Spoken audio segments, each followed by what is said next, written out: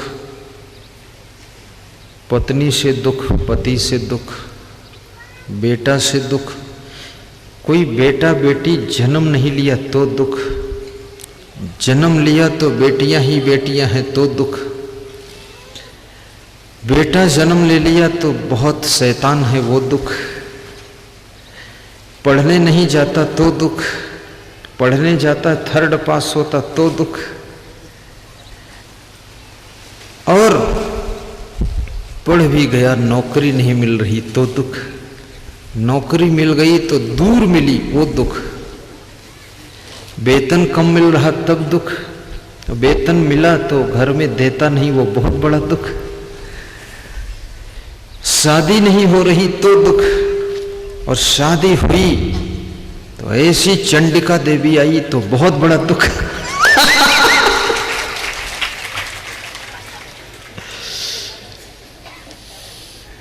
बहू भी ठीक आई है, लाड़ी ठीक है, लेकिन उसके कोई बच्चे नहीं पैदा हो रहे, पोता पोती कोई नहीं तो दुख,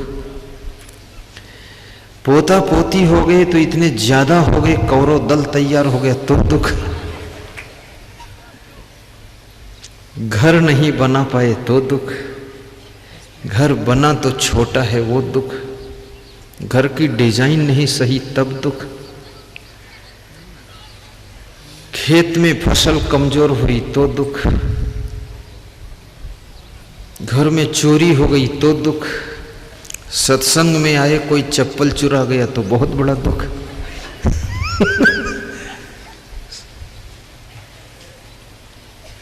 किसी ने अपमान कर दिया तो दुख। मनुष्य के दुख के कारण कितने हैं।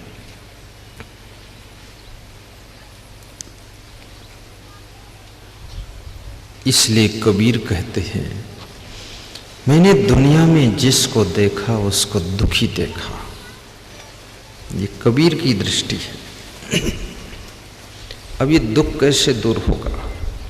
दुख तो है, ये पक्का है, और दुख है तो दुख का कारण भी है, और कारण है तो उस कारण को दूर करने का उपाय भी है, निवारण भी है। तन धरि सुखिया काहू न देखा, जो देखा सो दुखिया।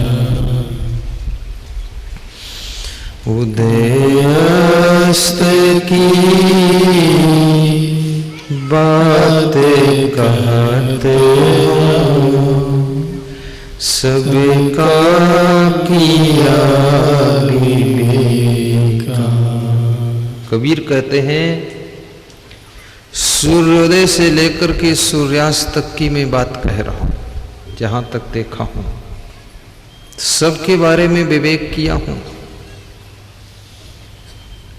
कि दुख है।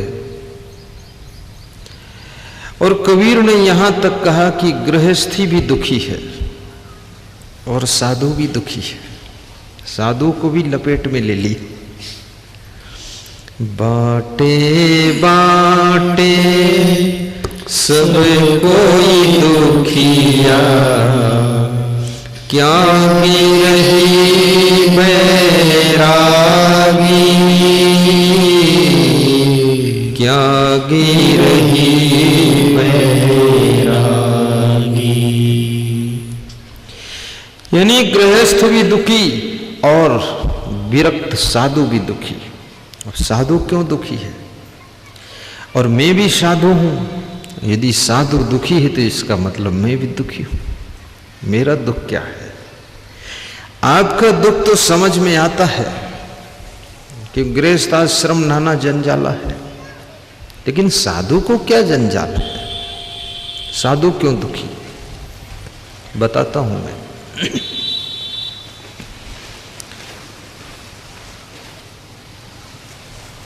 गृहस्थ आश्रम बहुत समस्याओं का आश्रम है, लेकिन उसको भी सुखी बनाने का तरीका है, उपाय है, मैं बताऊंगा। और संत आश्रम जो साधु बन गए, साधु क्यों दुखी होता है? साधु तो हो गए, लेकिन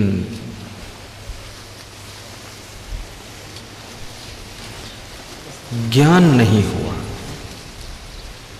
तो साधु बन करके भी बीड़ी पी रहे हैं, साधु बन करके गांजा पी रहे हैं, साधु बन करके सिगरेट पी रहे हैं। कितने साधुओं ने अपने शरीर को गांजा पी पी कर जला डाला है, पूरा सूख गए, शरीर में कुछ बचा नहीं। फिर भी चिलम साथ में है और शिव जी का नाम लेते हैं, बम भोले, लगा गोले। और ये भी कहते हैं कि शिव जी की बूटी है, जन्म जन्म की घूंटी है और कभी नहीं ये छूटी है, क्योंकि शिव जी की बूटी है। खूब पीते हैं गांजा भांग, शरीर बर्बाद हो रहा है, बीमारी आ रही है, आत्मज्ञान नहीं हुआ है, संत होकर भी भटक रहे हैं।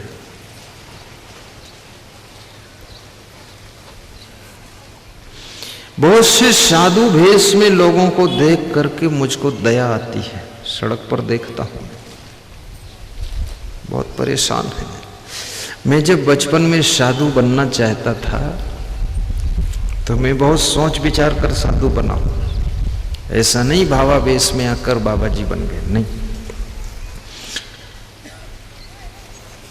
क्लास 9th में पढ़ता था, तब से मैं गुरु ढूंढ रहा था। पोस्ट ग्रेजुएट में पहुंच गया तब गुरु मिला मुझे। मैं बहुत टटोल के काम किया और क्लास 9th से ही साधु बनना चाहता था, पर साधु तो तब बनूं जब कोई गुरु ठीक मिले, अकेले कैसे बन जाऊं? इतना ज्ञान नहीं है, समझ नहीं है, क्या करना पड़ेगा इसमें। तो उस खोज के पीरियड में बहुत से साधु मिले, तो उनको देख करके मन में थोड़ा सा डर भी लगा कि इस मॉडल के साधु तो हम बन नहीं पाएंगे। ऊट पटांग, दुखी, गंदगी, चिथड़ा, लफड़ा, बीड़ी, धुआं, सिगरेट, गांजा, भांग,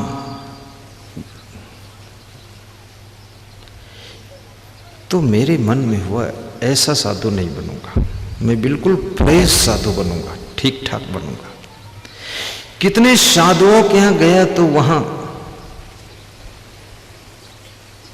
साधु और गृहस्थ में अंतर क्या है? गृहस्थ का मतलब जो पति पत्नी सहित है उसी का नाम तो गृहस्थ है, सीधी परिभाषा है, कोई वेद में ढूंढने की जरूरत भी नहीं। और साधु का मतलब जिसकी न कोई पत्नी न पतना, जो कुछ है सब इतना, वो साधु है, परिभाषा ये कि नहीं, और अंतर क्या है? तो बहुत से साधुओं में जाकर मैंने देखा तो उनके यहाँ भी पत्नी वतनी है। तो मैंने कहा महाराज आप साधु किससे हैं? बोले हम आधे साधु आधे गृहस्थ हैं। दोनों मॉडल है हमारा। ऐसा तो नहीं होता है। कोई कहे हम आधी काली है आधी गधी है, दो थोड़े होता है, होगा तो एक ही होगा।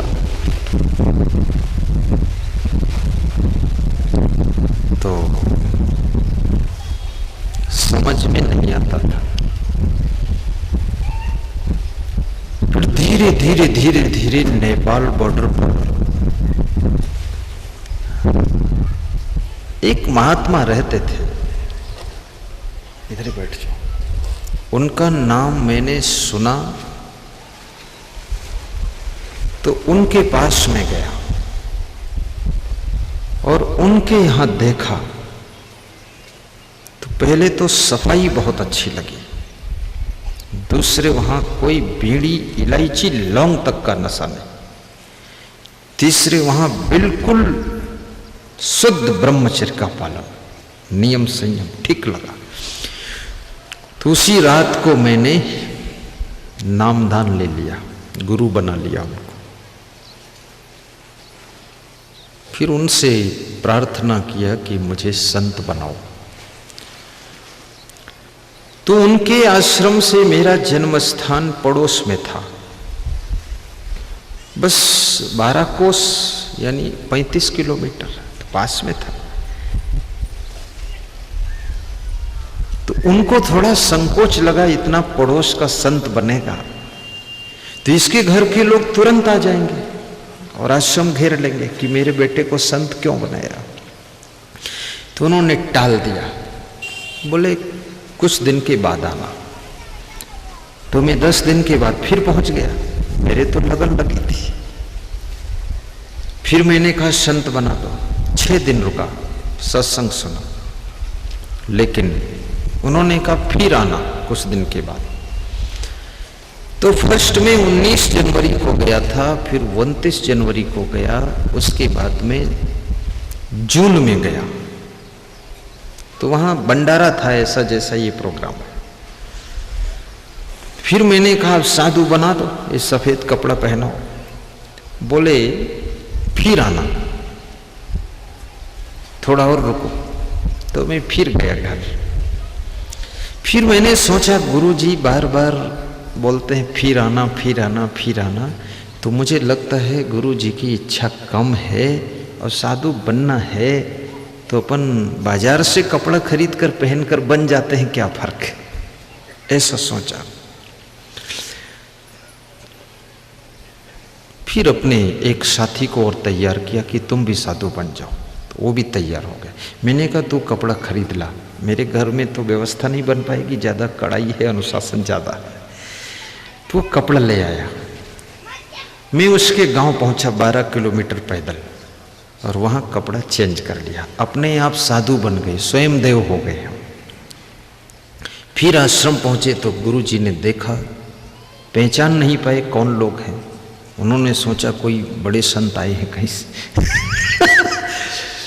फिर मैंने परिचय बताया तो खुश हुए और बोले ये कपड़े अपने आप नहीं पहने जाते, इनको गुरु पहनाता तब पहना जाता। हमने कहा गुरु देरी कर रहा था तो हमने शुरू कर दिया है, अब आगे आप संभालो।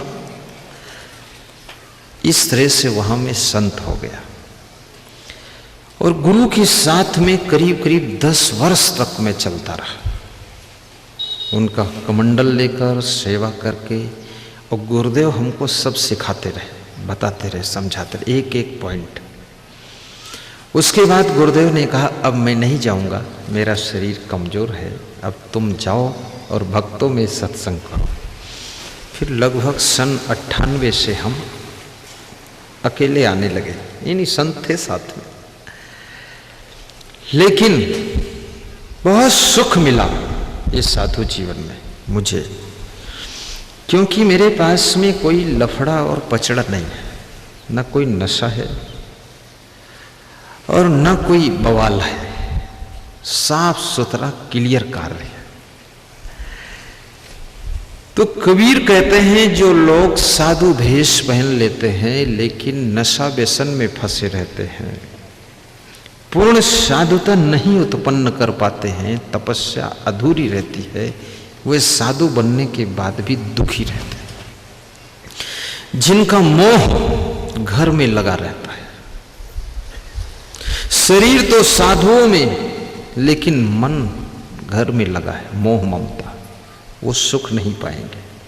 मोह को भी छोड़ो, जीवन में मोह नहीं छोड़ोगे तो जिस दिन मृत्यु होगी तो सब छूट ही जाएगा। इसलिए जीते जी छोड़ दो, ये बुद्धिमानी है।